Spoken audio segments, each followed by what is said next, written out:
In today's video, I'm going to teach you how to use conversations in Smartsheet. By the end, you'll know exactly how to keep project discussions organized right where the work lives, so you don't have to chase emails or copy updates into your sheet. First, head to Smartsheet and open the sheet or report where you want to collaborate. Make sure you're in the right place for your team's work.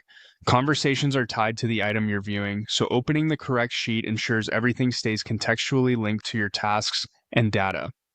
Next, navigate to your workspace and choose the item you want to discuss. Workspaces help keep related sheets, dashboards, and reports together. Picking from the workspace prevents comments from ending up in the wrong project and makes it easier for your team to find what they need later. Now, look for the comment icon to open the Conversations panel. This is typically a speech bubble. Clicking it slides out a panel where all discussion for that sheet or selected row is stored. It's your hub for questions, decisions, and quick status updates. Start the conversation by clicking into the message box. Write a clear, focused comment that explains the context, what you're referencing, what you need, and by when.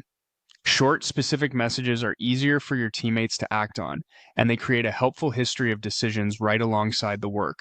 You can simply add a comment or directly mention a teammate to bring them into the loop.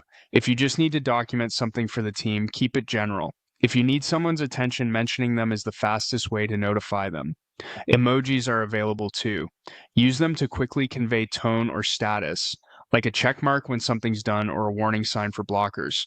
They can reduce ambiguity and make scanning long threads easier. To mention someone, type the @ symbol and select their name from the list. This tags them and typically sends a notification so they can jump straight to the conversation with full context. Keep mentions purposeful to avoid unnecessary noise. If you need to share supporting material, click the paperclip icon to attach files. Attachments keep everything in one place so decisions and documents stay connected and easy to find later. In the attachment window, choose to add or browse files and select what you need. Upload the latest version and use clear file names. Once it's attached, reference it in your comments so teammates know exactly what to review. That's it. Your conversation, mentions, and files are now captured where your team works.